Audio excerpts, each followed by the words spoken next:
Ooh, we are live. We have another live, and today we are going to talk about human behavior. And we have two new people here. It's Aaron. Say hi, Aaron. Aaron is helping with translations into German. He translated many books and the documentary part of it. And we have a German page that he is managing. And we have Rafa. Hey, Rafa. Hello. He's, Hello, everyone. he's helping with Spanish translations. We also have a Spanish book for a Spanish page for TROM-Site. So it's the first time that they join the lives, and hopefully they will join more. And of course Dima, because Dima is every time here. And as I said, today we are going to have a very interesting discussion about human behavior. And Dima, if you want to say something about it, and in the meantime I'm going to share the links for everyone who wants to join, if they want to join the discussion, and we can start the discussion. Yeah, so generally what inspire our behavior. So the more you research, the more you understand that it's actually our environment, and all our behavior is influenced by that. By environment, I mean the culture you're in, the country you're in, your parents' values in your city or in your country, or like in life general, in society. So let's say value money, and this run for the money is really influence, your behavior, your actions, the way you look at the world as well. There's actually one interesting story about the first monkeys who start to walk upright. There's, of course, we cannot know for sure what was there, but one of the main theories is that they were forced to do it because the environment changed. So before they were living more into the trees and into the jungles, and then there's massive heat came in, and instead of the jungles there was more of savannas. So they were forced to go for the longer distances now, and also because there was less tree, there was like more of the open fields. So to look, somewhere further, they have to stand up on their feet. And also because there was less shadows of the trees, their spine, so if this stay on their 4 feet, all the spine are exposed to the sun. So and when they stand up, then less body is exposed to the heat. So even from there you can see like how environment shaped our behavior, and this monkey at the end becomes human. So that's very interesting. And if you look in any aspect of that, you can see that most of your values or your thoughts come from the things around you. Mm-hmm. So I think that's the main direction of the talk. Mm-hmm. Because this is a very big discussion, because people are like, okay, what influences human behavior? Is it genes? Is the brain pattern? Is the environment? In what measures are the genes influencing? In what measure is the environment?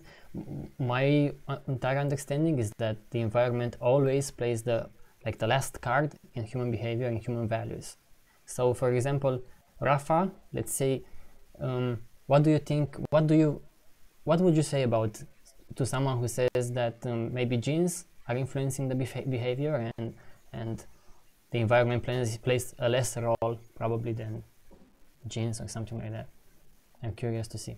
Well, for example, one example that comes to my mind is genes that are genetically identical, and they are raised in the same house with the same parents, but they finally behave very different.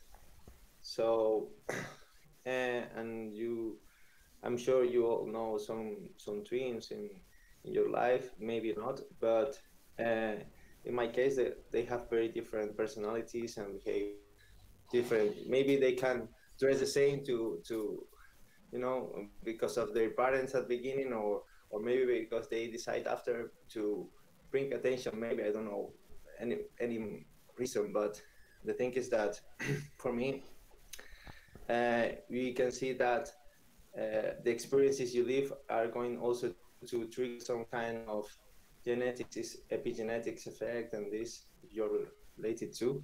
So maybe if you have some kind of gene that is going to influence, or how you say, to be more predisposed to certain not behavior, because I don't think that are related, because genes what do is are proteins, so officially speaking, but it's a very complex topic, and I would say that if the environment doesn't trigger the gene, that's what I understand from epigenetics. That gene won't activate, if you know what I mean. This is for only certain kinds of genes, from my understanding. But I agree with you that ultimately it's the environment what shapes behavior, from my understanding too, and all the information I'm gathering. And I also want to say that environment for me also includes the food we eat, because it's through your inner environment. Meaning that if you, for example, are going to meet some friend to, I don't know, going to run, but you eat something that affects you bad in your stomach, you're not going to do that. So it affects your behavior. So meaning that it's all the stimulus that are and it's very complex. The environment it's a very complex. It's not only like school and parents, it's also you, how you feel. Like maybe you are sick, maybe you feel pain, maybe you read the book alone, maybe you think about stuff. It's extremely complex. That's why for me, when people say it's a gene that can influence a behavior, we have to understand that we are talking about something extremely complex. The behavior can be very complex. So we have like Dima said, we have even from the beginning, people were influenced by the environment to stand upright, for example, if that proved more efficient for them.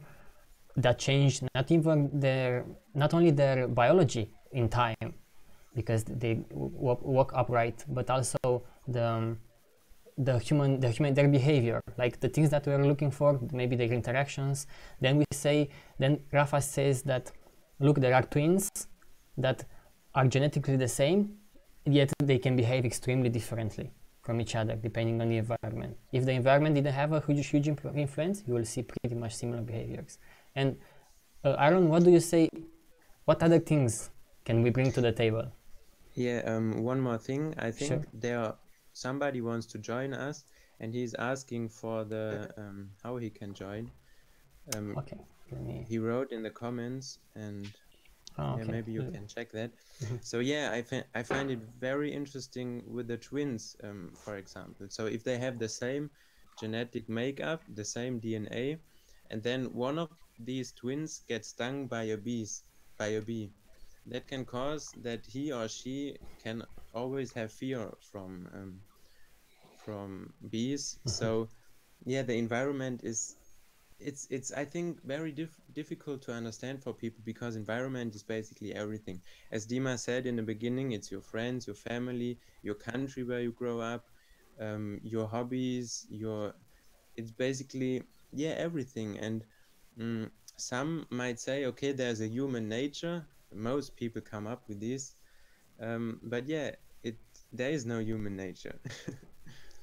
Yes, if there will be a human nature, then we will see like something like is going to penetrate pretty much cultures and time, in a sense. And even if there is such a thing, it seems to be extremely like non-influential, not that important in general sense. Yeah, because as a kids we're always copying. We're copying our parents at first, and then everything what happens around. And by copying, we're learning, and all this copying becomes part of us.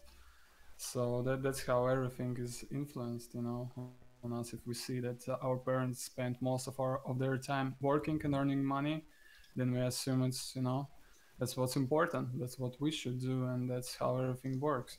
And that's our values, to earn money, for example, or some smaller things. Let's say parents drink alcohol, and you also think, okay, that's the normal. But I mean, if you would grown in an environment where drinking is forbidden, let's say in Islamic countries, yeah, where in some of them like 99% are never tried alcohol, yeah, by statistics. So you would say it's normal not to drink alcohol, and you would look at those who drink it. There are some weirdos, or to have like 5 wives. It's okay in Islamic countries again, but it's not acceptable in our countries. So it's all like all of this, your beliefs or your value system. It all depends on the environment around and what you think acceptable or not. It's only because other things that way. It's only because everything is surrounded by this idea. And I noticed especially when I spoke with some people about a trade-free society, trade-free world, they say, okay, no, this will not work because there's human nature. So people will always be violent, will always be aggressive, will always do something which is against that.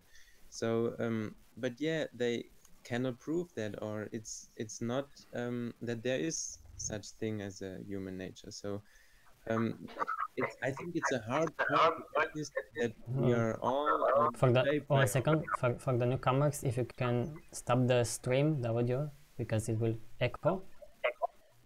If you can stop. Yeah, use headphones. And use headphones, please. And just let us know when you join. Let us know who you are. Oh, hello. Hi there. Hey. Both of you. So we have, what is their name? You can call me Deso. Desel? Yeah. How? Deso. Desel. Okay, and you have Daniel. Daniel, can you hear us? Yes, I can. Oh, perfect. And we can also see you. Okay. Perfect. Thanks for having me. Okay, thanks for joining. Okay, so Aaron, if you can continue. No, I lost my You track. said that people say that it's a human nature and we want to change the society. It's a human nature, so we cannot change that. Yeah, it's also people think they will always compete against each other, but of course that also depends on the environment where you grow up. When you grow up in our school system where everybody learns to compete against each other, you will also be competitive. But if you grow up in an environment where you collaborate, where you do things together, you will also learn that. Yeah, that's interesting thing about competition. Like in today's world, everyone pretty much forced, to compete, to get some things, to earn money, to have something, to have positions. You have to be better than the others because there's not enough, and so on. So with such environment, of course, people think it's human nature because we all are competitive. But if you look deeper, from like where this competitive starts, it's like all around. All our culture is like everywhere. I don't know what they were penetrated by this competition spirit, because there's not enough resources in there. Therefore, in the way our society is built, it's like only few can get access to some things, and others have to fight for it. So exactly, it's no surprise. It's not human nature. It's like human condition to this. Daniel, what do you think about this subject? What do you think? Is there a human nature? Do you think that? I think you can hear us. You talking to me? Yep. Yes. Oh no, I agree with you guys. Yes, I'm just listening at this point. I mean, but yeah, definitely. Yeah, because if there is a human nature, then in my view, we should not even struggle to change the society, because it means that you cannot change much. What about you? This soul or something? I don't know. Okay. So yeah, your microphone doesn't work. We don't hear you. Okay, we'll wait for it. So what I would like to put here is that we have the biggest experiment in our world when it comes to humans. We have no such experiment anywhere else, because if you want to look at behavior, just look across cultures, just look across time. And to me, it's like, even think about climate change. The agreement is like that human beings are creating climate change, their actions. But of course, you can find some little things like, I think even faraway supernovas or our sun that changes its power will influence a bit the climate change. However, those influences are so minute that we shouldn't even focus on them. We should focus on that human problem when it comes to climate change. I think that's the same with behavior. If they find some genes, for example, or some brain patterns that are correlated, again, it's not causation, it's correlation, then they are so minute, even if they exist, that I do not think they are important. So I think I think that says quite a lot about this. Yeah. So okay.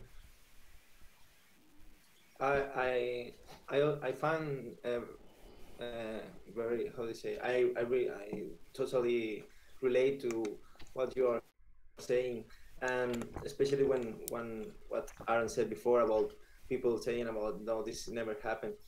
But I don't find that people are really aware of the conditions that we live that trigger that those, you know, any kind of behavior.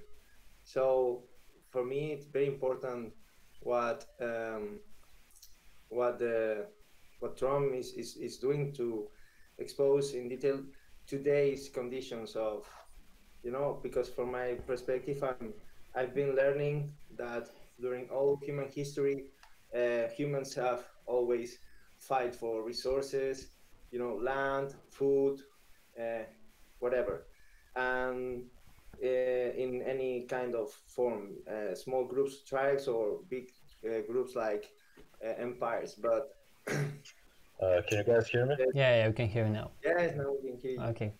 Rafa, you can continue and then we can go back. But when you start to understand that a scarcity, even if it's say natural or forced by the market, can trigger all kinds of aberrant behaviors like competition that we are talking about.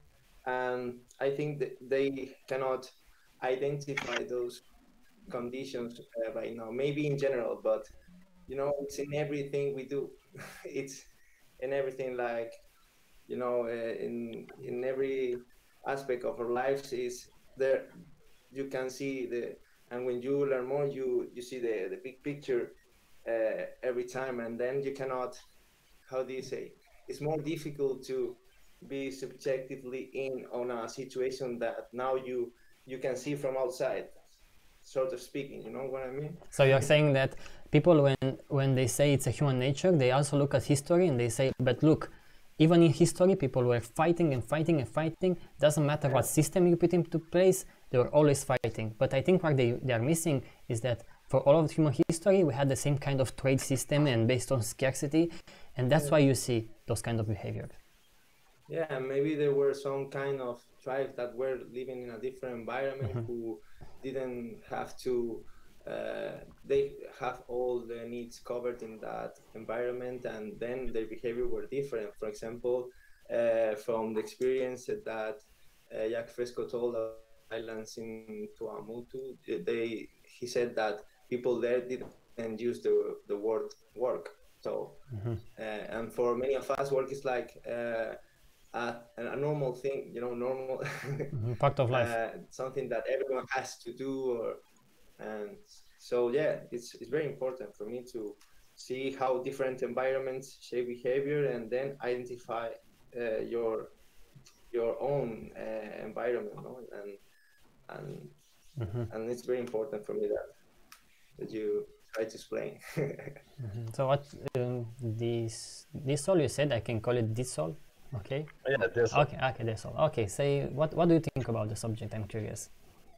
Human behavior, right? All right. Okay.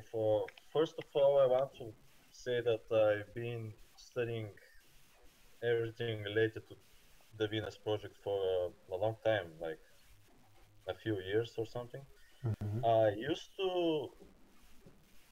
to buy into this idea that,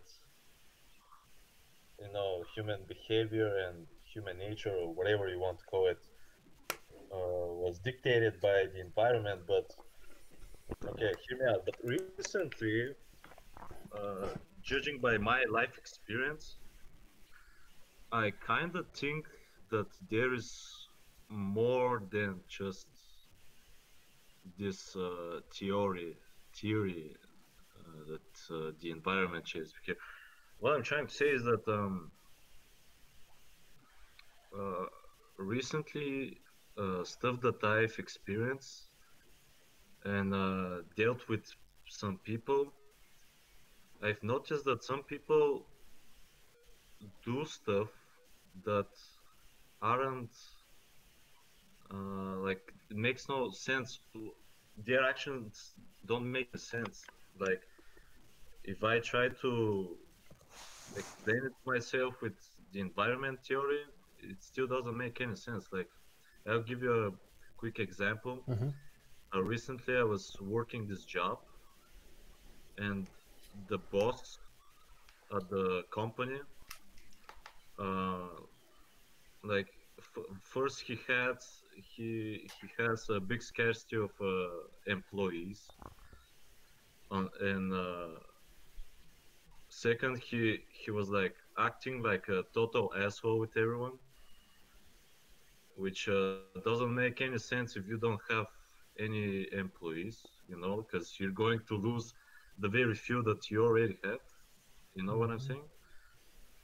And third, he started to fire a lot of his current employees, and everything didn't make any sense because he doesn't have any employees and he fires his current employees. Like I couldn't explain myself.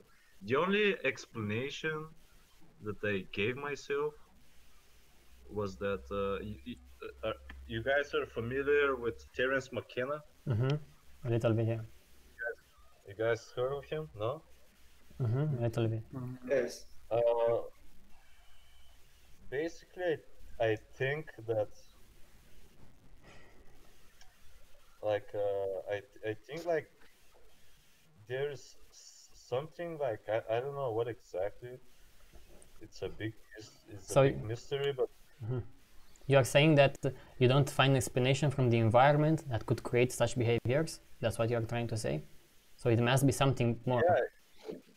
yeah, exactly. You got it right. But even... Yeah, do you mind if I step in Yeah, quick? yeah. So that's what I believe. I'm just gonna try to be helpful here. Try to be as polite as possible. If you have any questions, you know, you can stop me anytime. But just based on what you're saying and the words that you're saying, the way I understand it, it sounds from the beginning that you say you can't understand why a certain person like this boss of some company, you can explain his behavior. Perhaps what you try to say is you can't understand it yourself. You probably don't know the motives behind what this person is doing. Like you said, it doesn't have enough employees and it's firing them. So sometimes when we look at our environment, sometimes we can't understand if we don't have enough information. If I were in your position, I'll probably try to find out from this boss, you know, you don't know what his life was, you know, you don't know if he had some kind of trauma when he was young. You don't know what his family is like to him. You don't know how much money he's dealing with to, you know, fire employees or not. You don't know if he's got issues himself.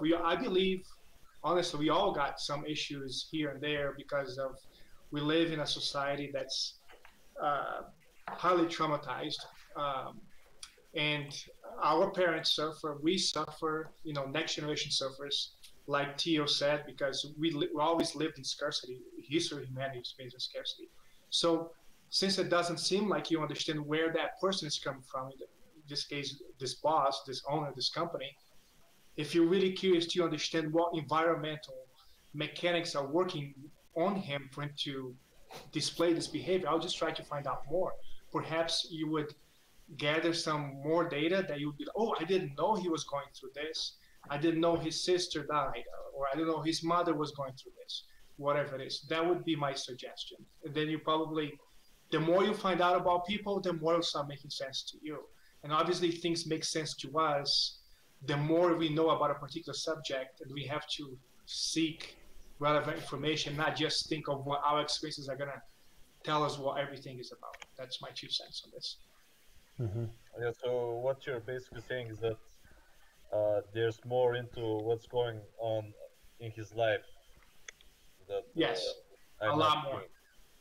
Yes, like Theo said, things are very complex, and to find, even when sometimes we know we have friends, even that sometimes I dispute with people. How much do you know about a friend? Do you live with that person? You know, do you see their shoes every day? Smelling something that bothers you? What's their mother like? Their father like? Their sister? Their brothers? Their grandfather? Where did they work? What experiences they have? You know, did they have some kind of traumatizing experience at 3 years old? Were their parents divorced? There are so many things. The more you find out, the more you can connect things together. Yeah, that's I Yeah, completely yeah, agree with that. that's a possibility as well. I even, just to put this here, in my town when I was little, we had a guy who pretended to drive a taxi machine. I told Aaron the story, and it was such a weird behavior because he was all of the time with the car, and if you wanted to talk to him, he will stop, he will roll down the window, the invisible window, and they will talk to you.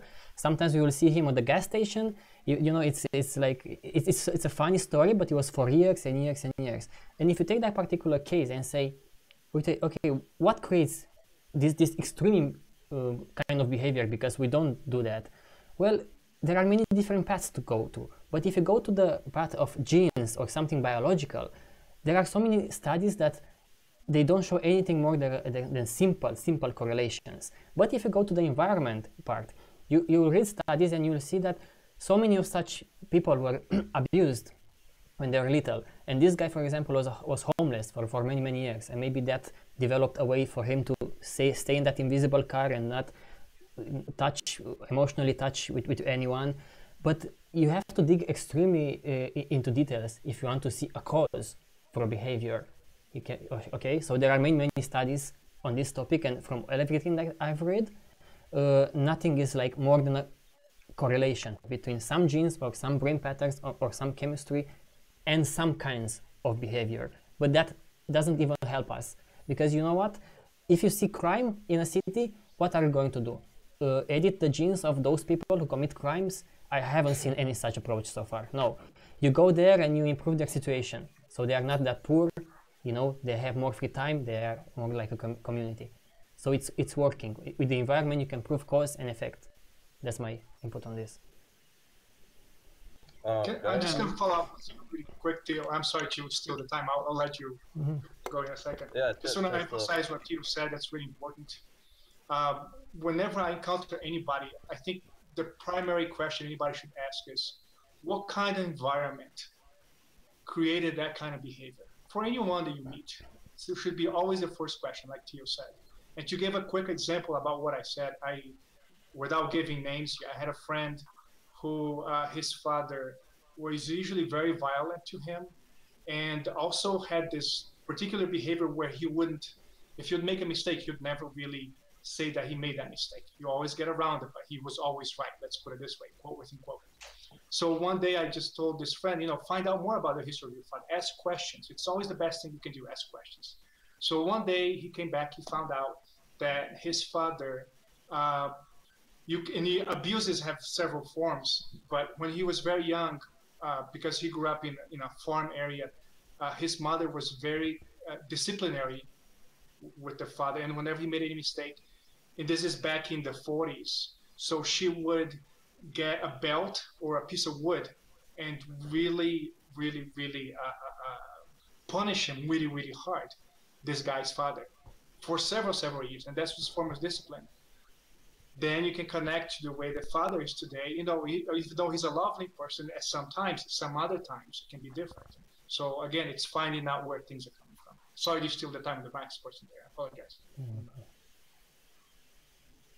Okay. It's a good example, I think. Guys, I just want to ask you something quick. What I was trying to say earlier, my point was, have you ever thought that maybe behind everything that happens, and I mean everything, every little thing that has ever happened so far, not during our lifetimes, but in history as well. Like everything to have some kind of a bigger purpose or something. I know it's not in line with the scientific way of thinking, but like maybe some bigger mysterious end end goal to everything that's happening right now. Like consider that possibility or something. Yeah, I've considered that, but I from my understanding now, I find that there is no purpose in in life, meaning, or in the universe, despite being alive, maybe for us, but or for an organism. That's what I would say, that there's no purpose, but only the ones we put on, we project, like for example on the things we made for a specific function. But I wouldn't say now that I find that there's no bigger thing behind or purpose. Yeah, exactly. When we don't understand something, we start to think that, okay, there must be some purpose. It comes, way back to the times when people, let's say, for example, didn't know how to explain the thunderstorm, So they came up with the idea, oh, that's probably God, he's like angry, or we didn't behave good or something, and he's punishing us. So that was a belief for quite a long time, until the scientists actually start to research what causes this lightning and thunderstorm. And when they know now how's this, the water particles and droplets, they go up and down and then start to create positive and negative charge. And at some point it just they just get quite enough of it and it's explode, and then we see the lightning. So by science you explain it that there is no purpose. Nobody punish humans for bad behavior or what's not. It just happens like that. It's the way of nature. So the more you know, the more you understand that there is no purpose. I mean, when you don't know, then you start to make up stories. You kind of assume, you use your, I don't know, imagination or the tools you have to explain things. But with the help of science, you can get much more precise answers on your questions. And if it's always, there's no purpose. I mean, there's no purpose of trees growing and stuff. They produce oxygen for us, but it's not their purpose, and they're not there for us to cut and burn it to get warm. It's just we start to doing it. And maybe there So, are yeah. okay. Yeah, go on. Maybe there are two answers to this. So one answer is like, okay, maybe there is a grand purpose, maybe something there that we don't know. A second is there isn't. So if it is, then we have to search for it. So far we don't know exactly what it is, okay? But the second answer is the most important one, because maybe there isn't any purpose. So even if it is or it isn't, we know some stuff. We know that if you put some stuff in this soil, the plants won't grow. We know that if you put people in poverty, they will create crimes, they will create problems. We already know the mechanistic of this world, regardless if there is something up there who is like, it's a purpose there or it's not. So we have the tools to do something in our society already, regardless if it's something bigger than us. Okay. Terence McKenna's theory is that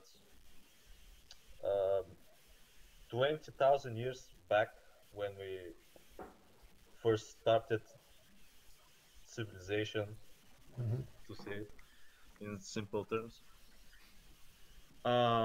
it's like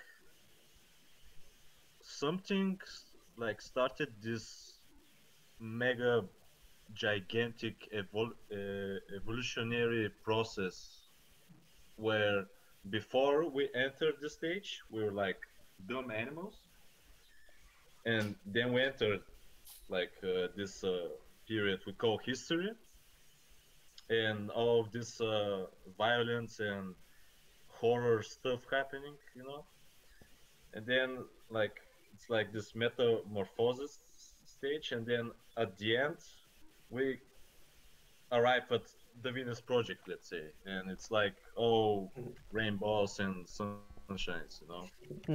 But Like that's his theory, and that's what I'm trying to say with that.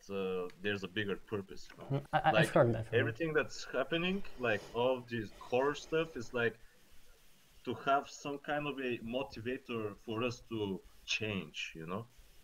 So I think That's my, what my I'm reply to this is that there are people like Terence McKenna who use a lot of drugs, because I know he used experimented with that, and there are people who are archaeologists and they dig down into the earth, and they realize that even 70,000 years ago people painted all kinds of artistic kind of stuff, and they have even warrior rituals. So it goes farther and farther than that. So that I think that we have to put this into balance a little bit. I know, for example, even Terence McKenna was like, as far as I remember, he was saying that using all kinds of drugs made people's imagination spark. Expand. Yeah, something like that. True or not? Yeah, Yeah, okay. sorry. I've heard about the mycelium theory, but it has no support. Maybe it comes from Terence McKenna and another guy who has done a lot of investigation research on how do you say in English, fungus, mushrooms. And that theory is that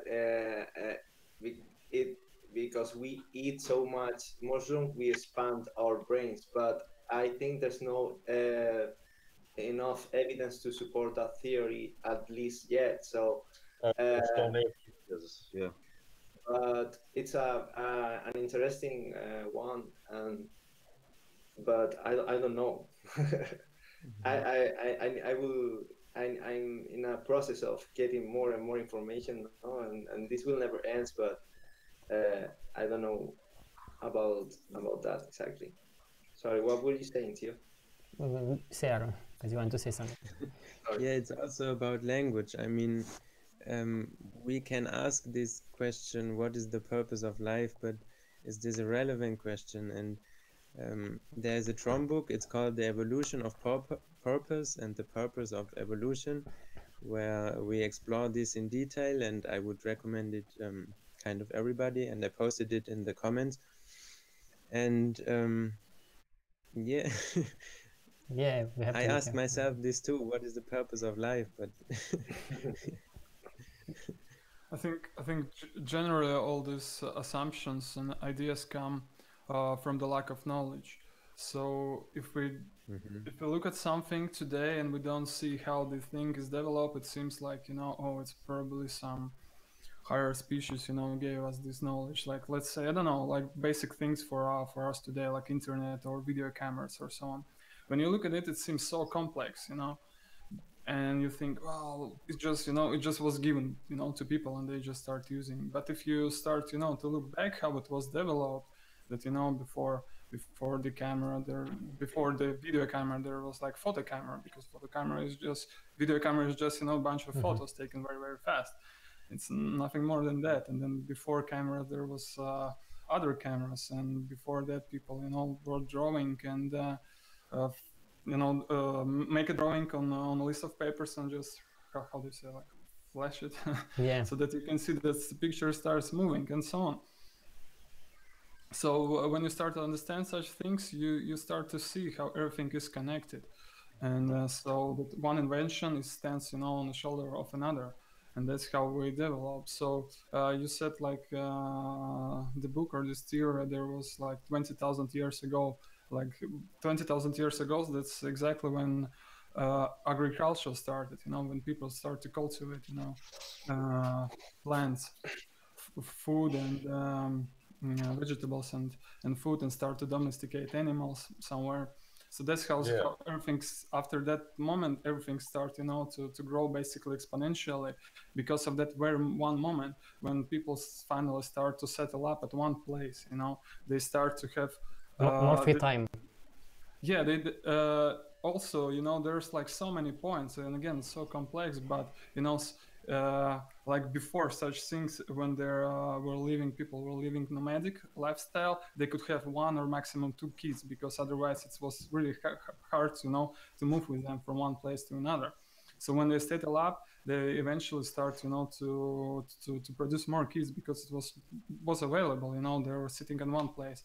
At the same time, they needed, you know, less to go and rely on hunting, but they were able to grow food. So they start to develop other peoples who other professions, you know, who doesn't need to spend all their time for, you know, food producing, either hunting or so on. So they start, you know, they became like professional soldiers, you know, and so on. And they have huge advantage over those hunt and gatherers tribes, because, you know, you go on war with somebody, and if you hunt and gatherers, you can fight for their few, but then you have to, you know, go for hunting and for food. In those society which have agriculture and have professional army, you know, they have other people who they have cooks and, you know, other person who can, you know, supply them. And starting from that, it goes go on. You know, new professions start to develop, you know, then new inventions, and that's exactly what like started 20,000 years ago. And if you start to read this literature and you know, archaeologists and everything, with the proof and how they came up with this, you know, all this information, you start to see the connection between things, you know, from back to 20,000 years to today. And it seems so logical, because before, when I didn't know that, I also had like this idea, yeah, it's so strange how we have this, even, you know, to make a bread, you know, such thing. It's also not so simple, you know. You have to, you know, to grow the rye, you have to melt it, you have to, you know, to build a meal and then to cook it. It's quite a complicated process just to make a bread. So it seems like, yeah, that's probably knowledges that somebody gave us. But as soon as you start to see this connection, how everything develops, it becomes clear for you. So my point, what I want to make, is like, the more you know, the more you understand how it works. Saying that it's maybe a biological change that sparked human creativity, I find that this cannot be true unless it's a rich environment again, because you put a human being with that brain in a jungle without any information, and it will do absolutely nothing. It will behave like whatever it sees from the environment. And the example here is the feral children. Anyone can look up. There are kids growing up in extreme environments. That shows perfectly that doesn't matter what brain you have, ultimately is the environment. So I think all of those grand big steps that humans have been through for the past tens of thousands of years are mainly explained through environmental changes, and not brain changes or any biological changes. Yeah, Theo, that's exactly the point I also had in my mind. For explanation, feral children are children who grow up in extreme environments. You also have a book, or TROM has a book about behavior, and there are some examples where children grow up in environments with dogs, for example, so they have no contact with any human, with any humans, and they learn the behavior of the dogs. So the children behave like a dog. Another example is Jeannie, and she grew up in an environment. I think she's like socially isolated, so she has no contact to any humans at all, and she has no, I say, normal behaviors, like to have compassion, or to understand the mimic and gesture from another human, and yeah, so you see clearly that the environment shapes the behavior, and I think these are very strong and important examples. It's a case that really impacted me because, from what I understood, she couldn't in the future develop, for example, language, because I understood that if how do you say, the stimulus or the experience is not taking place in the right moment, then doesn't develop in the brain, something like that. Because I understood, or from the information I got, is that she didn't have any trouble in in her brain. About I'm talking about Jean, that case about I her. have it on a screen for whoever is watching. That really impacted me, and I also like to say about an idea that I've read a little, but it's about time binding, and I think it's from Korsivsky, who wrote the General Semantics, Science and Sanity, and it's the capacity of, I understand, or how do you say, interpret it as the capacity of accumulating information, meaning that through language or whatever tools we could how do you say, pass the information from one to another. I guess that in a certain moment the knowledge died with the person, and then they find ways to spread that knowledge, and it was increasingly because now we can access to something that someone wrote 400 or whatever years ago, and this capacity of accumulating the information, or is what he said, time binding, saying that how do you say, it's like ideas evolve more quickly than biology. So nah, sort of speaking, We are kind of computers with different operating systems, and then we install all kinds of stuff on our hard drives, and we pass the information down, copy paste, but it never gets perfect copy paste, like to our children, to our people that we influence, and I think that's what we are. And I think if you put a faster processor, it still depends. Do you have still Windows 95? Because with the same with bigger processor, more RAM memory, you will do the same. I think it's same for humans. That's the thing. Can you actually change your operating system or not? Or you can only upgrade it? Yeah, you can install Linux and be more like open-minded in that sense. Because I think most people have Windows.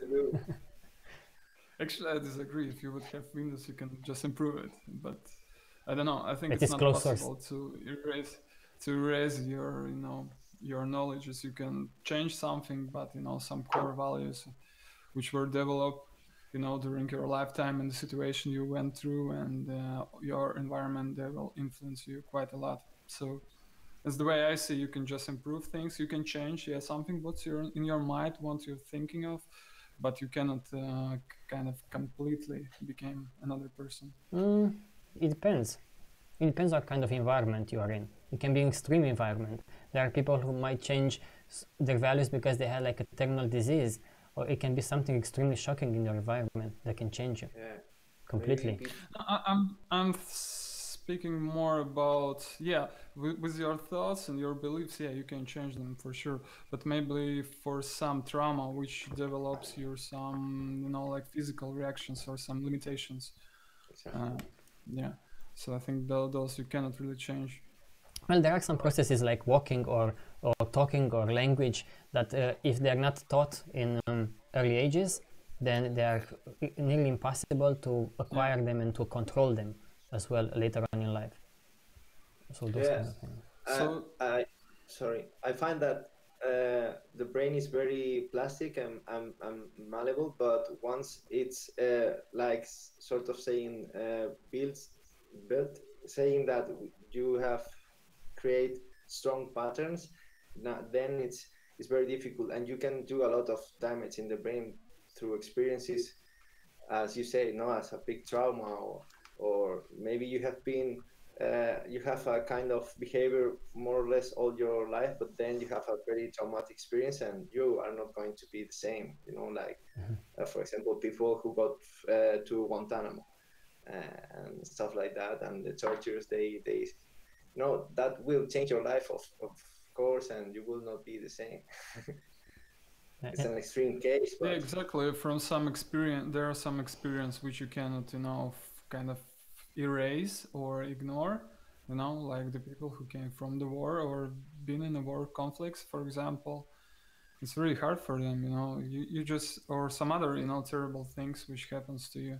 and influence your way. You can, understand logical, okay, it's past, it's over, I have nothing to do with it now, but still, it reacts, and it's like so deep inside you, so you kind of cannot erase it. And Daniel, whenever you want to say something, just please say. Yeah. Okay, well, I can add to what you guys are discussing right now, because I do follow more what you're saying, Theo, and I follow. I don't know your name with the black shirt. I'm sorry about that. But what is it? Demon. Demon. Okay. Yeah.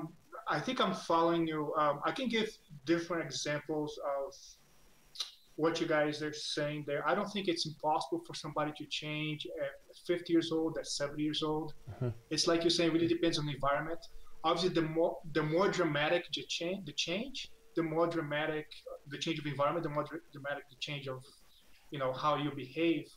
Obviously, like you guys said as well, when you have really traumatic experiences when young, or war, whatever it is, it's much harder. But why is it much harder to change? Because the environment doesn't bring that change, doesn't replace those bad memories with better ones.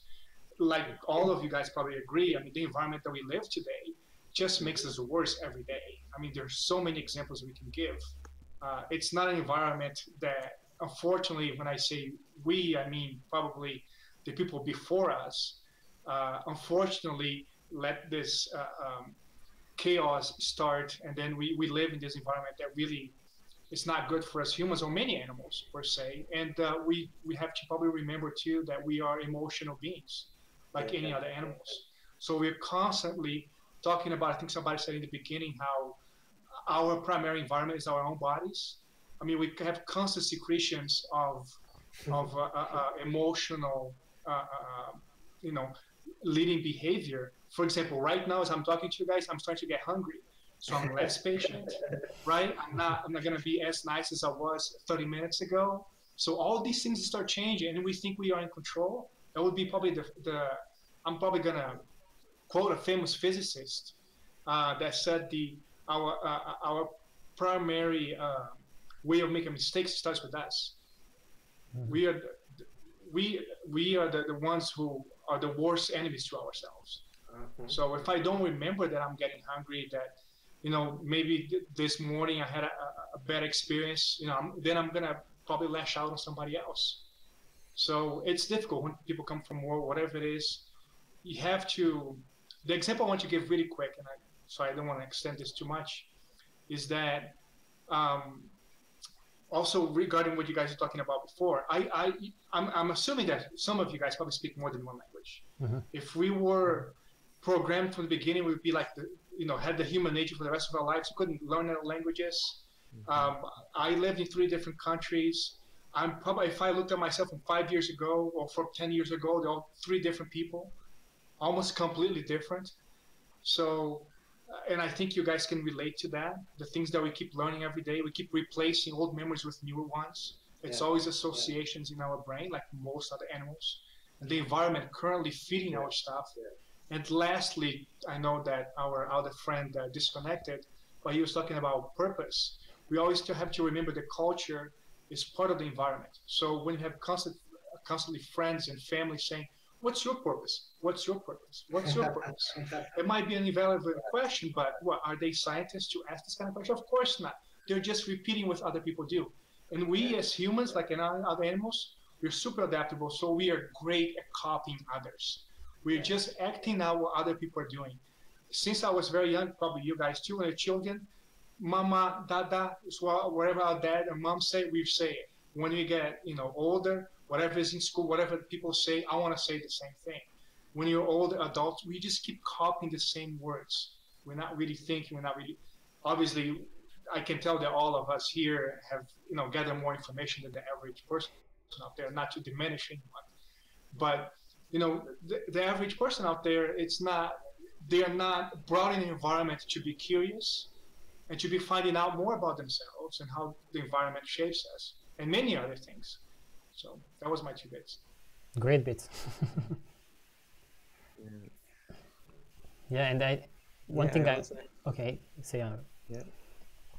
You can answer to you. No, because I talk so much sometimes. Okay. Yeah, and I was just thinking, really good points, Daniel. And you don't learn about that. You don't learn about that in school, at home, nowhere basically. So it's really, it's not easy to kind of get this information. And another idea I had is, or a question what I have is, now that we know this, what can we do this? So what can we do with that? So the environment shapes human behavior. So what now? Yeah. And I think for me, it's a very powerful tool. It's kind of a thing where I can think about, okay, now that the environment changed my behavior, so I can choose the environment where I'm in. I can decide to not watch stupid movies. I can watch documentaries, for example, or instead of doing, I don't know, things which are not important or relevant, I can learn about the world, and I can, I don't know, I can make videos, or I can talk with you guys about that, or to spread this knowledge, because I think it's very important. Yeah, it's empowering to know that you Mhm. can, of course, you are limited in what you can change in terms of your environment, not only limited from outside, because maybe you cannot choose to not have a job because you cannot afford it, but even inside, depends what you know about this kind of things, how you can change, what tools you get. But what I want to point out that something that's very important for TROM, for example, human behavior is extremely complex, like Daniel explained, and it's quite impossible to go and change people like that, like one by one, because it's so complex. But when you look at the society, you look at many people, millions of people, billions of people, and it's like randomness. I wrote in a book that if you have a dice and you roll the dice, it's much harder to predict what number it is on that dice than if you roll many dices, like you roll 10, 20, 30. Whenever you roll more and more, you'll get a pattern there. And that pattern, it's a bias, okay? So you will get more 7s, more 6, more whatever. So the point here is you roll one dice, you don't know how to predict the future of that dice. You roll more dices, you know in theory the most dice, the most numbers that you will get there. This is with human behavior. You take one human being, you will not know exactly how this human being will react in the future, will react to a situation, how to change the environment of this human being. But if you take a population of 20 million people, 30 million people, in general, you know how they will react, because it basically cancels out the extremes behaviors and the unique behaviors. And you will say, for example, I can predict right now that Romania, the population of Romania, most of them in the next 20 years will want to get married, will want to have a job, you know. But I cannot say if Rafa is going to get married, if he's married or not, in the next 10 years, because he's just one human being. And why is this important? Because if you want to change the society, you have to look at the bigger picture, many people, like hundreds, millions, billions of people, and to create an environment for them, like create them more free time, more like don't push them to trade all of the time with each other, and this will create all kinds of, they will change the education, you will change the manufacturing of goods and services, you have to create an abundance. Yes, I don't know if Daniel is going to in this kind of future to repair cars or whatever he wants to do, or just go explore the space, but I know that in general most people will behave better. So that's my point. I hope you understand. We have to look at more people if we want to change the behavior. Yes, it's important to also understand the individual environment, but that is very complex, and it's for basically us to do that, like a therapy. But if you want to change the society, look at bigger picture, millions of people, billions of people. And then there's come question, how can you do it? And why, you know, as you mentioned Romania, why are so many people wants to get married, for example? Yeah. So we're coming back here to our environment and culture. Yeah, but you look at the broader environment, like in Romania, that's what is promoted on TV. That's yeah, I've got your point. I'm just asking, you know, how it's possible to make. How can you make on a broader, you know, on a broader scale to make change something in so you know, established traditions and the way we're get used to things. Okay, let's not speak about, you know, like monetary system. It seems like impossible to change, but something, you know, on a lesser degree. like the same, you know, marriage or you know, having, you know, like 3 kids or 2 kids. However, there are some certain norms, and you know what's, you know, appeals as normal in you know, in each country it might be different. And how can you change that? I mean, at the moment I don't know, like really to change, like let's take one country and how to change it. Well, it is so interconnected with even with businesses. It's not like you can remove it from this trade society when everything is like, because you know very well, even movies, most movies, what do they want? They want to reinforce the same kind of values because they sell more. So it's so interconnected that I don't think there is one answer for this. I have no idea. Yeah, just for the guys, you know, who doing stuff like, you know, TROM or other organization activists. If you look, on this on a global scale, what can you do, in what direction to go? Yeah, you can produce, you know, educational materials, but because of the way things are, you know, not many people, you know, find them, you know, or can get access to them, like not because they're limited access, but because they're way too much of the information, you know. And the actual information for, let's say, I don't know, normal people or majority, let's call it majority of people, it's totally different, you know. Like no major channel will feature like any of the TROM videos, for example, you know, or Venus project videos, Maybe because it doesn't correlate, you know, with the values and with the things. So how can you make this global change, you know? I just, before I took a country, because I think it's easier, of course I understand everything is connected, but I see no way how it's possible to make global change in anything, any smallest. yeah, maybe one way is for people to feel like betrayed, or that they have no options, or they are put in a very bad situation that they are going to seek for alternatives. Maybe that's one way. The problem even here is that there are many alternatives that I don't know what they are going to talk about. Maybe Christianity for some is an alternative, or Nazi culture. A lot of the alternatives that are looking in the past, not into the future. I would say that by trying to create environments that you know, for people that make the things that they react to are relevant.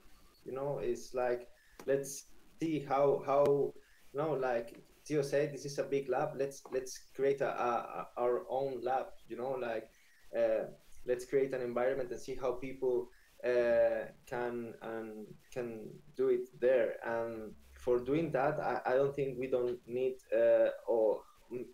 so many people, but the how do you say, the right people, sort of speaking, meaning that access to resources and many experts in, or many experts is not a lot of people, but experts in many different areas. That's what I will say, and that's what I understand from the Venus Project approach. Yeah. I see today there are so many, you know, alternative for any field, for any, you know, any field where you go, there are amazing alternative, which, you know, makes the things better, more efficient, you know, and available for everyone. You know, I see lots and lots of specialists and lots of projects which are not actual, because, you know, they cannot sell themselves, you know, because there's all the markets are dominated by a few key players, you know, who dictates the rules. And yeah, we may speak about, you know, such things, about, you know, changing the world, improving it, make it better, and there are you know, millions of people who are doing this all together, but there are no real results. Maybe we should look at ideas. What ideas penetrated the culture? Maybe one idea could be, even though it's very broken, is this idea of democracy. Although it's broken, that I can talk all day long about this, but maybe the way that it penetrated the society in other countries, if the idea itself, and for people to accept it, I'm not saying it's efficient, but maybe it was to so many things, like through cult leaders, in a way, you can call them cult leaders, or just leaders that people looked at them, like maybe celebrities, maybe politicians, maybe, I think it's those who have influence on the masses of people, maybe, and it takes maybe hundreds of years to penetrate the society. That's, maybe we should look at what penetrated the society. Should look at some examples. Yes, You mind if I jump in really quick? sorry. Sure. So, sorry, Rafa. I'm going to jump in really quick just to echo what Theo said and and answer the go with the topic there. You guys are probably familiar with quantum physics. You're probably familiar with I don't want to get too technical, but probably familiar with the fact that if you try to measure light at the quantum level, by measuring light itself, you influence how light is seen. You guys probably came with that. Okay, so I use this example to show about how we are, because we're a product of nature as well. So the fact that we try to, like we were talking about before, try to help one person as opposed to many people at the same time, or just having therapy one-on-one with someone. The fact that we're doing this, we all influence each other right now as we're talking to each other. We're always doing that. There is no such thing as measuring something without influencing. So by saying this, talking about what we can do in action, I'm going to echo what Theo said before. Perhaps when people lose their confidence on their politicians, on their religions, on the way things work, then they probably look for something else. Now, personally, I don't believe that's going to happen in the next 5, 10, 50, I don't know how many years. But what we do know through human history is that, some communities or states start and then eventually they fall. When they fall, I think the lack of information that most of the population have makes them go back to something that was similar. Things never really have changed from the beginning. And to go into the action portion, and again, echo what T was saying and what he does, I mean, the amount of information he puts out there.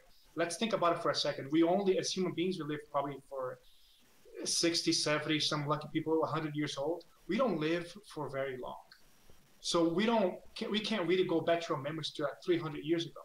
If we'll go back to the 1800s, let's think about how many people, all 4 or 5 of us, could be talking about very advanced information like we're talking about right now. So when you think about it this way, action has been taking place, progress has been taking place. It's just that we just don't live long enough to see those actions. And that to go again into changing things right now, we all wish that things could happen tomorrow. But the reality is we live in a system with a lot of other people, and I can't go right now to a restaurant without money to buy food. I can't go live somewhere without having money to pay rent or to buy a house or to have water.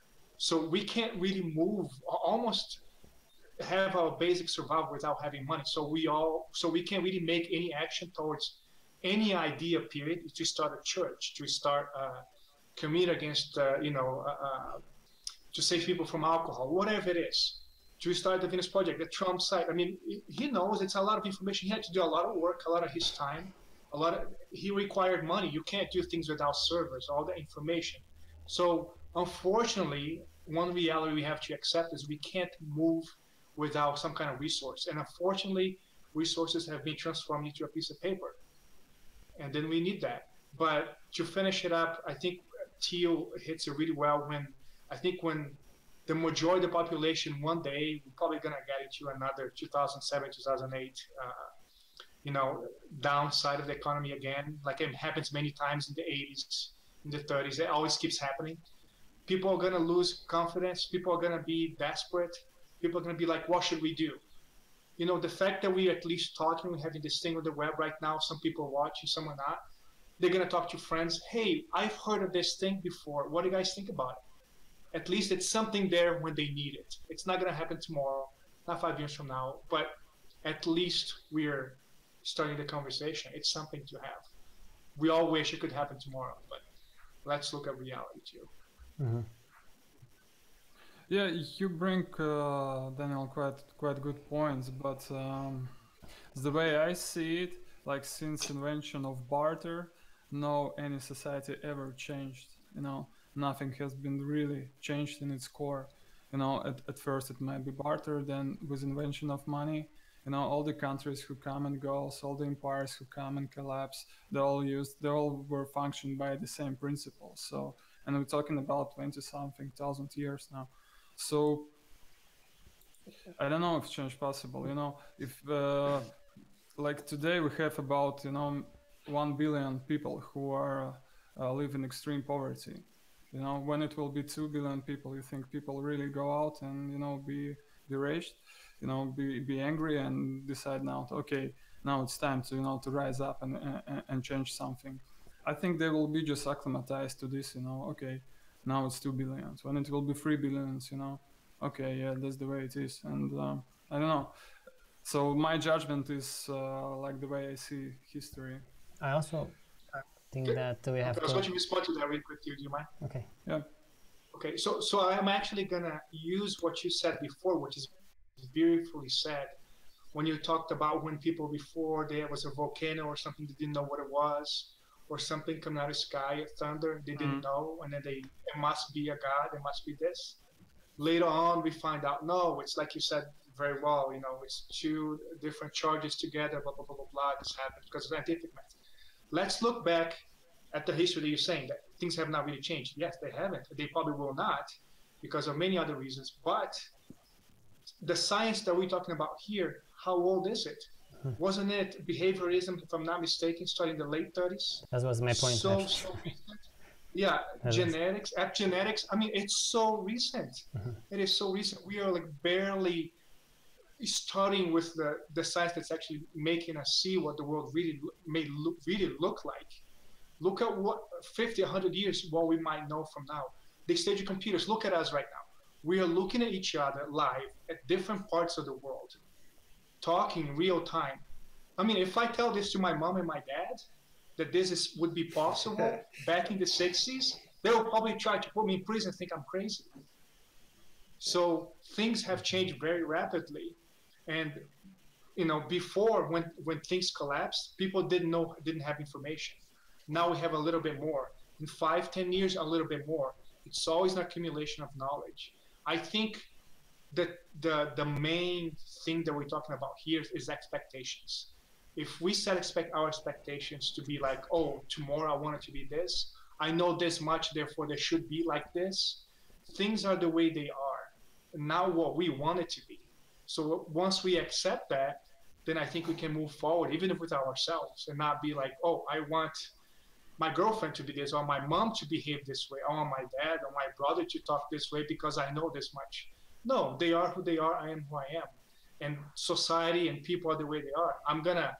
I try to make my environment, talking to you guys, not talking to somebody who's gonna, trying to influence me in a different direction. They might not be necessarily beneficial to me or to this other person.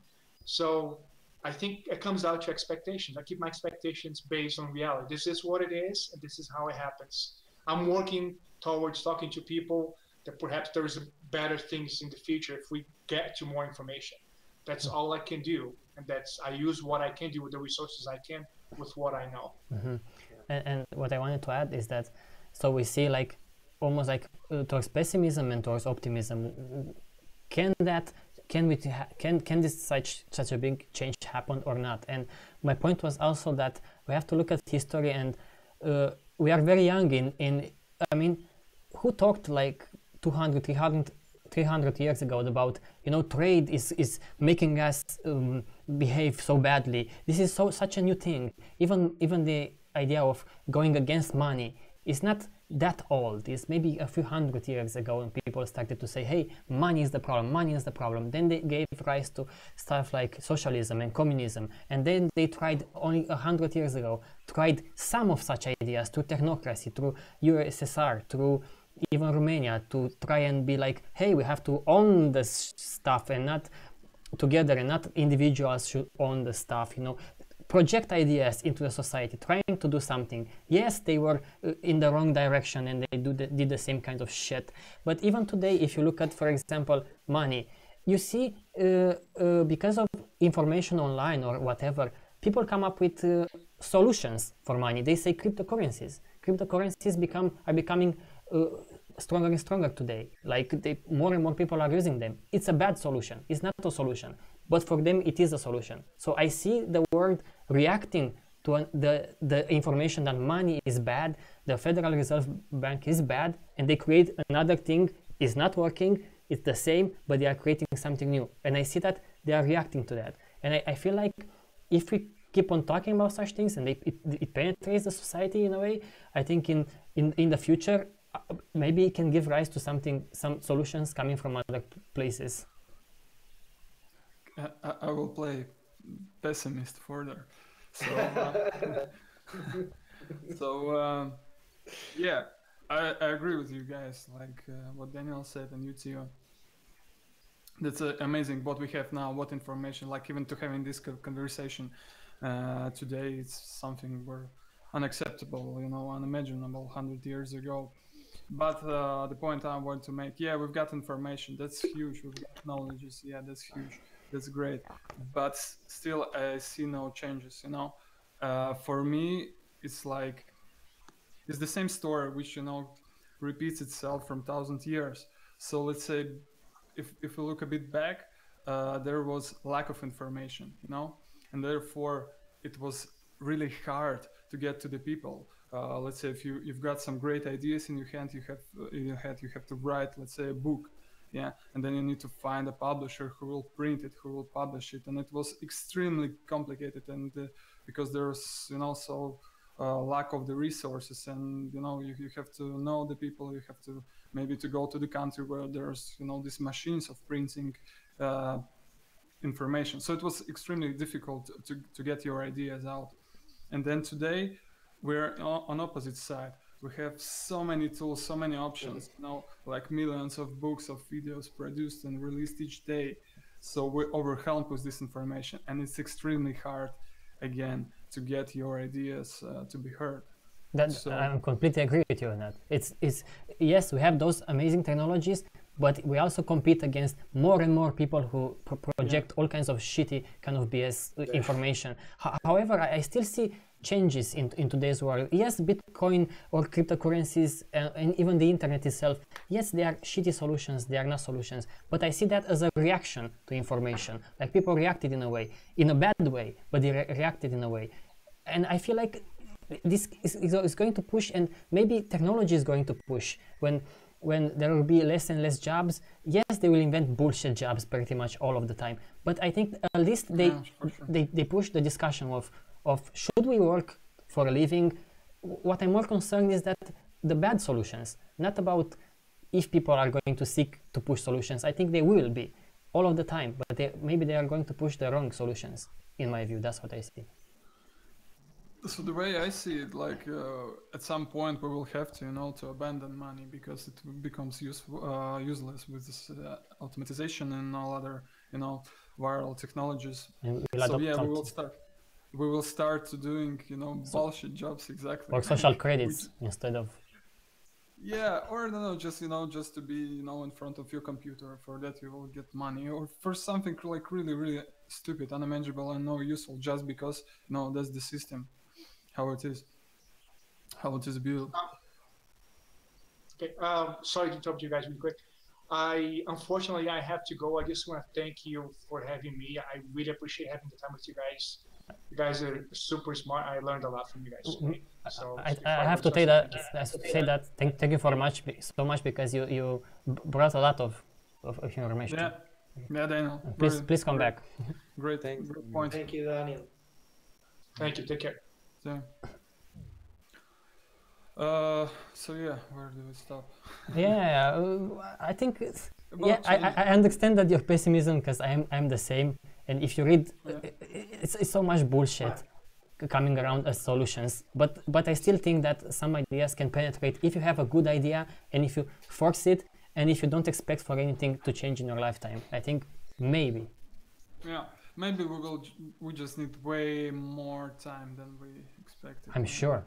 I'm so sure. But I think TROM-Site is also a really good tool for, basically all I have to do is spread the knowledge what we have on TROM-Site. All the books, I can show them, I translate them and show them to my friends. And another tool is the news feed from TROM-Site. I think these are tools, they are great, and we only have to spread them. And of course, that takes so much time, and the internet is so full of shit, basically, also on YouTube. But when we have such discussions like this, I think it's a right step in the good direction. Yeah, Yes. we don't have to be naive, of course. I Yes, understand. I don't for expect sure. any kind of change. I understand that the Mm. internet is full of bullshit more and more.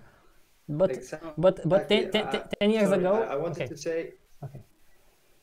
Go on, Raf. I just wanted to say that, yeah. So, uh, if you don't see changes, so what? Meaning that if you don't see changes, you get down, or you get kind of maybe sad or depressed because you don't see changes. Okay, that will affect you badly, and that's maybe I repeat about expectation, but the thing is, it's not being optimistic or pessimistic. Is just doing what we can, and trying to meaning enjoy the process in sort of way. So yeah, sharing all these ideas and values and tools are really important. And for example, one tool I find very interesting is critical thinking, no? To in order to, how do you know what is relevant from not? And that will also will people give spread those tools, spread those ideas is what I see now that I can do. But obviously I do expect nothing, because maybe I cannot see in this life. It's possible that I don't see change, those major changes we're talking about in this life, but it's I cannot think myself of doing anything else right now at this point of what I understand. So So I totally relate with you all guys, and I'm really happy to be here. I wanted to say that exactly 8 years ago, this day, exactly 8 years ago, I released TROM. So I was alone in Romania, and I talked to no one about this. I was like, if my parents will hear those ideas, will say that I'm completely fucking crazy. So exactly this day, I released TROM. And now, it's true that my parents still watch the same bullshit thing, they like TV, and our other friends of mine the same kind of do.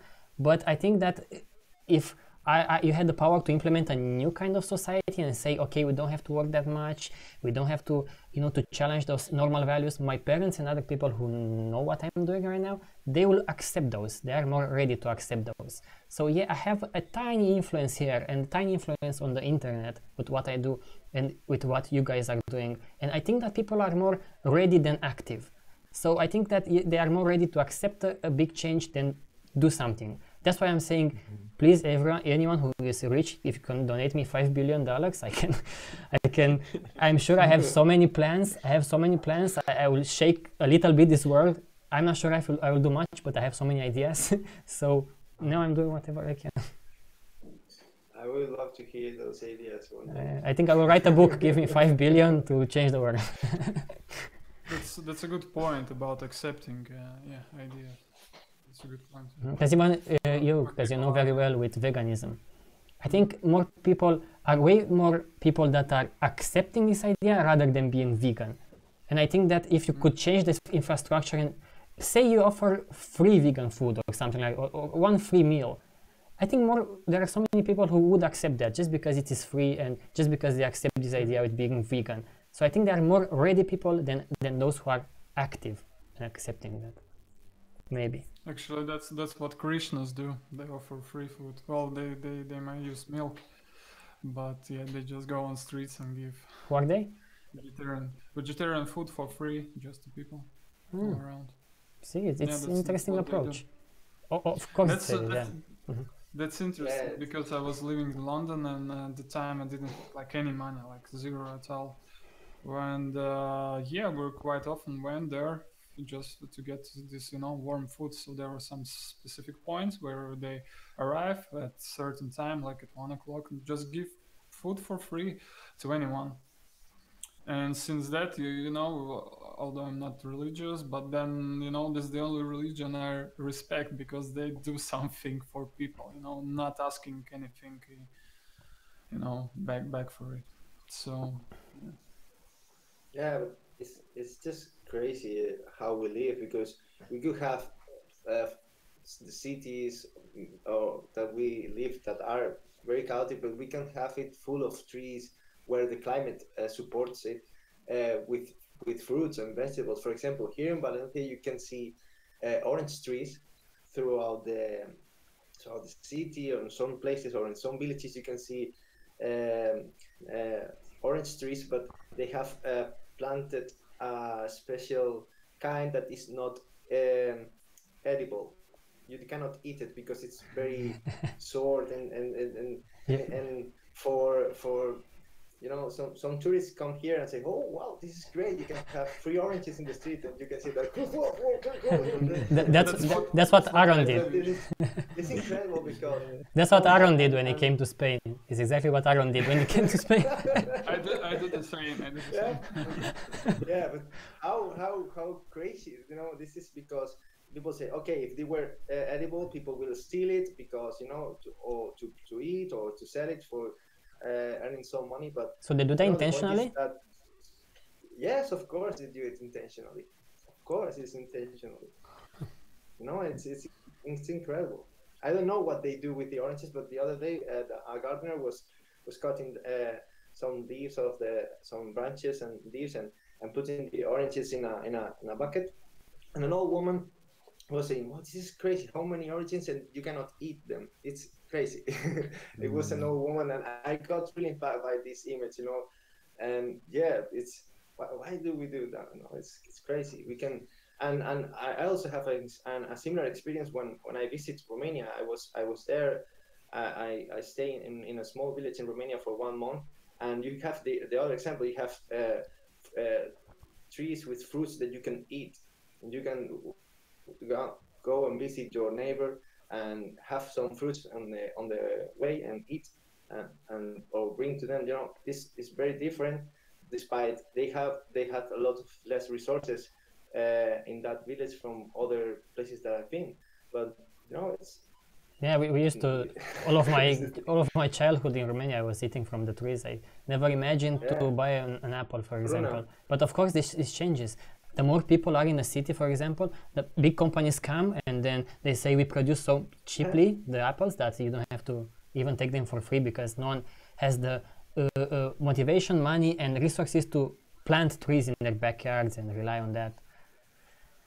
But then we have this topic back of human behavior, why some people collecting this fruits from the trees and why others don't. I will give you opposite example in Germany. It's the first year I'm living in Germany, and where I live there are there's a place where a lot of apple trees, and there's like a field, and this field, I don't know, belongs to no one, and there's like super sweet and like huge apples. They're like super tasty, and cherries and plums and everything so tasty, but no one collects them. So we went there a few times. We put like whole bags, of the apples and of the cherries and the plums. And it's even for me, it's not because I don't have money right now or want to have something for free, but because they're super tasty. They're really much better than I can buy, and it's for free, of course. But because the people living in Germany, they mainly are on high income, they've got enough money, they just don't go there and don't take them. I've almost never seen that somebody who took those apples, and most of them will just go down and was rotten, but they're like much more tastier than in the shop. So it's like Linux. It's free, but people don't take it. That's a good one. Yeah, so you see, and that's like human behavior. And then you go in Romania, or let's say in Latvia also, if there's a good tree with sweet apples, it will be totally all collected. There will be no apples left, because people are conditioned. They don't have so much resources, and that's also where people get used of collecting or growing their own stuff. So yeah, maybe sorry. Yeah, that's the human behavior influenced by the economical situation, or let's say agriculture past, when the people were more used to growing their stuff on their own.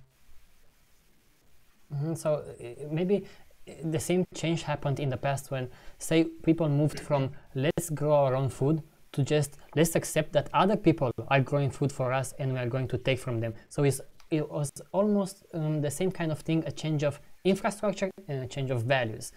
So I think why this worked, we have to look at that, like why? How could you convince those people who said no, we are so used to growing our fruits and I want to see where the food comes from. I'm sure there was like a battle there when they moved to this. But I think what made the difference was that the new system was way more efficient. And I think people are forced to accept, like moving from horses to cars, almost like. So you have to have the resources. We are trying to influence this through education, but we need people with power in this world to push a kind of infrastructure, because otherwise, I don't think an infrastructure that is way more efficient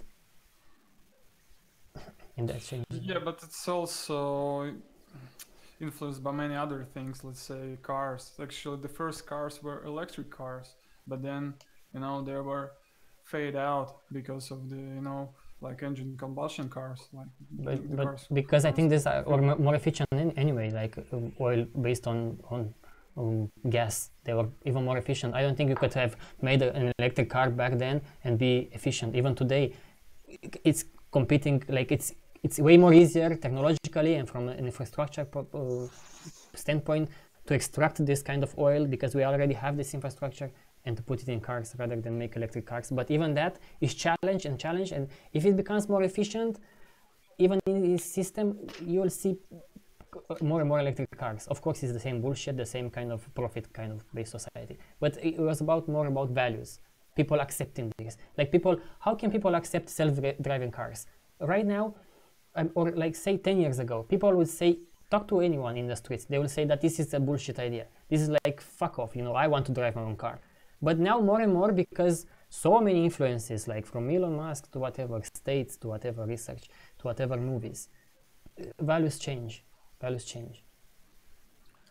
Maybe it's, in this example, it's not so values, then people just get information that is possible. Because when you first time hear it, you think, oh, it's never gonna happen, And when they first start, first like some exactly cars start to appear and there's it's in the movie and everything, they start to accept this idea, and that's it. So in this way you can feed to people actually anything.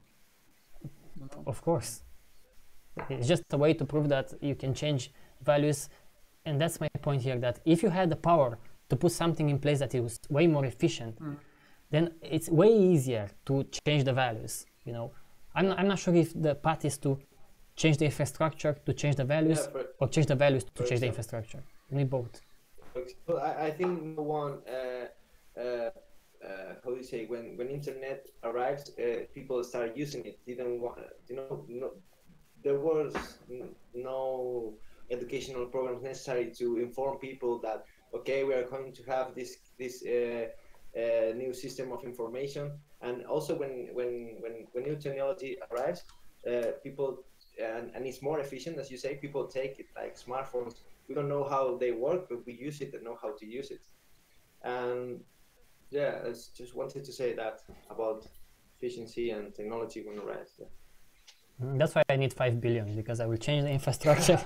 I will change the infrastructure and education at the same time. I have some ideas. But you need 5? 4 is going to work as well, but 5 is like. I will send you now. Well, thank you. Also, about you were talking, I think that what also can make people behave.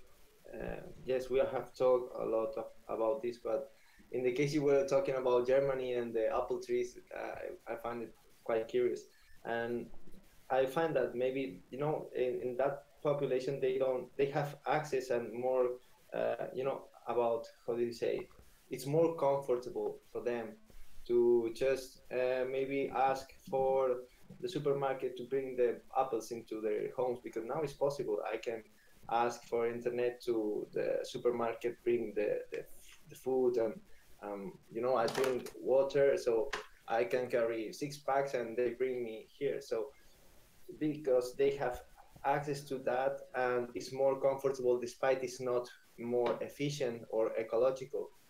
But for example, if that apple tree field maybe it was in my zone, probably all people will take all the apples, because we have here a dictatorship until 1978. So many people, my grandparents, were starving when they were young, and they cannot forget that experience easily. So if they see food, they want to take it, you know. That's why that old woman was saying that, because she has lived through a very tough scarcity process, you know. My grandmother once eat, how do you say, when a candle melts down, she thought it was cheese, you know. Oh, She was geez, so okay. hungry, she eat a candle, a melted candle, because she thought it was cheese. The She got wax. bad in the stomach. Wax, Yeah, yeah. wax, Wow. exactly. Wow.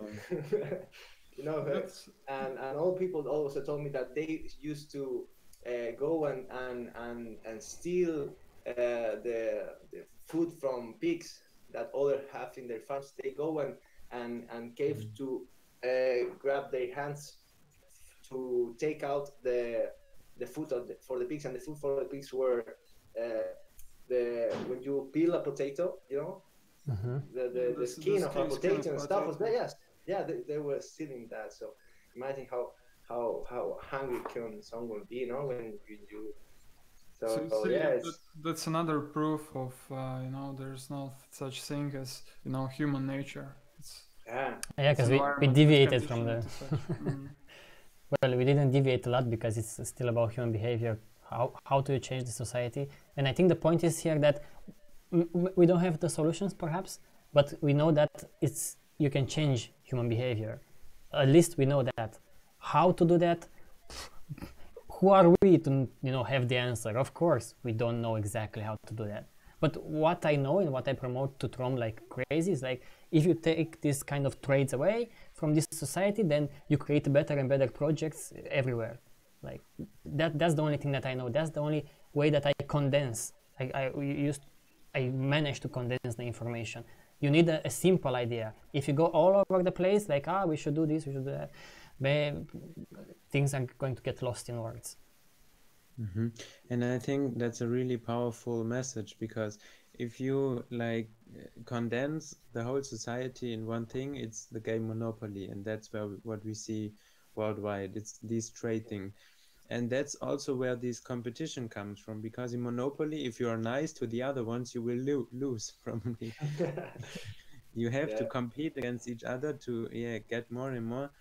So if more and more people get aware of this trade thing, this message, they also can come up with ideas, and they talk about that. And many things, I would say, many things in our society, or people do many things which are trade free, but they don't label it as trade free. So if they do it, but they also add this sign, this label, like, okay, that's trade free, then people might think, okay, why is it trade free? And so it can spread. And You spread that's the to idea. projects. Yeah, that's what I was talking to Aaron a lot these days. Like, if we could Yeah. like do like yearly, every year, like gathering everywhere to be like it's about trade free, and people will present trade free projects, like from operating systems to sharing food with others and so forth, and you promote projects and goods and services, plus you promote education about what this is about.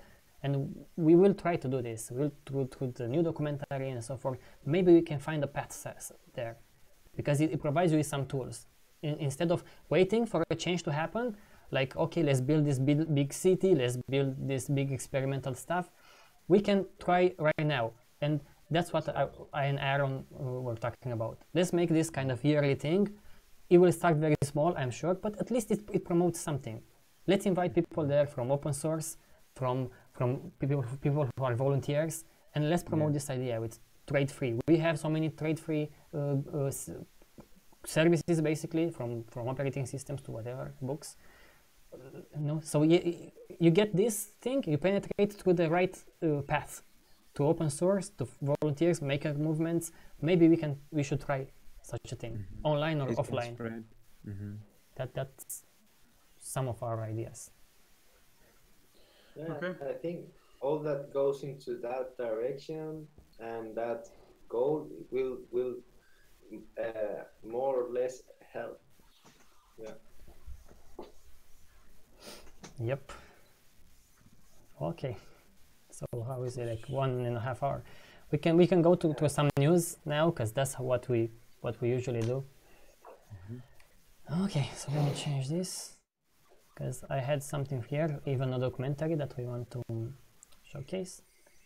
Okay, tell me about some news. I didn't read them yet. First, I want to we want to recommend a documentary for people. It's very related to our discussion. It's like No More Boys and Girls. It's how in England they do this experiment with boys and girls, and they raise them pretty much equal. It's not like this gender, like, oh, we should be gender free or something like that. It's about how you can make boys and girls behave in a similar way. Like, don't make boys competitive, make them cooperative. Don't make girls all interested in makeup, make them interested in creative stuff. So it's very interesting documentary. It's like an experiment. So I recommend people I see watch it. it has 2 parts. Yep, it has 2 Right? parts. Yeah. Yep. So yeah, people should watch this. It's free on video on it. If you people can post the link in the chat for anyone who's interested. And some news. Okay. Let me talk about a few news very quickly. This is to make people curious about our TROM curated news. If you go to tromsci.com/news, you will see curated news from so many sources. For example, one that I found is like how malaria was discovered through what they call as open source pharma, where they share the information. You see, it's this kind of collaborative way, in open source way, and how they do discoveries through such an open source project. So I think that's interesting. Another source that I found was that I told you about these guys from healthnewsreview.org. They did such a great job of reviewing bullshit news from health to showcase the like product placements that are masked as clinical trials or whatever shows. And they are closing their basically their investigation because they have no more money support. They cannot make a profit, as it's always the case. But what they released is something very interesting, a tool here that you can see through all of their years. They ranked many websites, so you can see which website has trustful information about healthcare. So for example, you can select NPR, you wait a little bit and you will see the percentage of here down below. You can see like a chart if NPR is trustful information for health news science, or you can select another source. So I think that's interesting. It's like their last thing that they did for us to sort our healthcare news. Okay. And we have many news about 3D printing because a lot is happening in the world of 3D printing. Like Spanish researchers are bioprinting functional muscle tissue for soft robotic. So you don't have to print only like unmovable things. You can even print with biology. And this is fantastic because you can even create robots that act like humans in a way, from like movements and stuff like that. Okay, so just a few more because we had like lots of them. Okay, another news is like this one in 2019. I see that many companies are pushing self-driving taxis. So I think this will change the landscape in terms of values. People will accept that you don't have to own a car. In the same time, they will make a business out of it. So the trade society will fuck things up. You will call Google and you have to watch 15 minutes advertising before your ride starts. So probably. For sure. Probably. Okay, we can skip this one. This one is by Dima. You selected this news. It's about 3D printing to collect air from in the desert. Oh yeah, it's very interesting. And yes, actually they like using it before for many times, or not many times. I mean, for quite a long time in Mexico and in such countries where there's not enough. So what do they do? Water. They just collect like moisture from the morning, and it just spills down in a container, so they have water like in the desert. So it's just a non-mechanical structure, basically, right? Yeah, it's like a net. Mm-hmm. And now it's Yeah, like I've seen do. something like that. Mm-hmm. Some projects related to from I think it's a guy from Italy, an Italian guy who made some projects in Africa about a moisture collector or something like that. To these are cool. I will look into that. Yeah, all of the news you can find in the description. And the last one was a video from Al Jazeera about Amazonian tribe defending their land with technology. I didn't see this video, but what is this about, really? It's interesting. Yeah, they because the companies come with digging the oil in their woods, also cutting the trees. And the thing is, this tribe that doesn't have maps or something, they never kind of used like technologies. So now they're trying to to make a map of all of their environment and the places where the tribe lives, to just to see in perspective where all these drills are coming and how many forests are already cut. So it's awareness, an awareness kind of thing. Yeah, an awareness. An interesting thing what you can get from there is that they see the environment and the map totally different. Like when we look at it, it's like for us, okay, there's just wood, here's no wood, there's a river, there's some city, but they see it's totally different because they know like every inch of their forest so well. They mark okay, this in this part of forest there are such trees grows, in this place there's a good like some healing medicine you can get from the plants. In these places it's good for hunting, and they kind of have so many details in this map, and it shows you also how important for them to keep this forest. How many many function and things it has for them, because like we look on it from far away perspective, but they see it's like really like zoomed in, and that's very interesting. So yeah, and they're trying to fight these huge oil corporations. Of course, it's won't be successful, but yeah, at least. I couldn't manage to watch almost the entire video, and what it shocked me is that they are using, modern technology to do that. They are using, it's a native tribe, and they are using drones to take how do you say, air views of the places, and they are installing, I think it's some kind of GPS or something like that, or in the trees. Did you see it, Dima, that they were putting some devices on the trees that they have to check periodically? It was it's tracking devices. Yeah. Exactly. Dima, do you think this is an example of how you can change values and how people see with this kind of way, like showing them from above, showing them this and educating them? Do you think? Yeah, for sure. You can see even in the video, like at the end they've got like meeting and they're showing all this stuff, and people start to realize, how it's important for them to see, this broader picture and how technologies can help them. So yeah, that's definitely. So because it will. I understand that it will enable to share their views on because they see so much than the average person. No, it's like a scientist who has studied flowers will see more on a flower than you will see if you haven't studied about flowers or plants. So it was. I really like that video. Now I just want to play Dima's role, and because we had such a thing with let's have a picture of Earth from above. Let's educate people about look how many forests are cut down. Maybe people will do something about. Is that effective? Is that not effective? In the long run. Of course not. If you can make money of it, that will be effective. Yeah.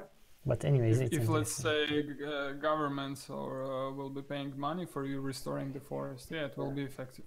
Then people will will go on Google Maps or Google Earth looking for the places. Okay, where's not enough trees? Okay, we'll go there and plant some. Because our society had this feeling, I know in the 60s or earlier, that if we just have a photo with all of the Earth, people will realize how fragile this planet is and to take care of it. and that didn't. I mean, I think he had some influence here and there, but if we still play the same trade game, like, who gives a shit, exactly. you know? Exactly. Mm. It's for sale, this little blue marble. Yes, I understand and I agree with you. And then I think I will play Tio now because I think they are doing what they can with all they have. So and they maybe will trigger something else. Yeah. What would you play, So, Aaron? Yeah, yes, Now it's Aaron time. Aaron plays Aaron. I think, you know, generally it's better to do something than not to do anything. Of so- course. Yeah. Yes. Let's see. Because if you do not do anything, you know, nothing will happen. If you do something, maybe something happens, maybe not, but Exactly. it's the best you can do. Mhm. Yes. Is there anything in the for chat? me, it's just Okay. So do we have more news? I think that's... I think that's it. And if Yeah. there is anything in the chat, I have no idea. I didn't keep an eye on it, so Oh yeah, I also forgot about it. I'm not sure. Yeah, I had a look, but it's basically This- no more questions. Discussions around maybe a few. Yeah. Okay, let me put it back into this. Okay, so yeah, I think it was a very interesting discussion again. I really love it, and I like that even Daniel participated, and I love that Rafa and Aaron participated as well. Maybe you can participate in the future. That's really cool. We yeah, we'll have a great time. we gained some new subscribers since we do this on YouTube, so that's good. So yeah, I think we can close the chat now and close the stream, and maybe next time we will do it the same day. What day is today? Because Thursday. Okay, because I'm so confused. I fuck those days. I don't know the day. So next Thursday at we will post the hour, but maybe we'll do it the same. So Dima usually chooses the subject for the stream. Then I have to think. I'll tell you tomorrow. Okay, guys, that was great. Again, thank you, everyone. Okay, So I'll it's all- stop it. Bye bye. Yes, See you. thank you.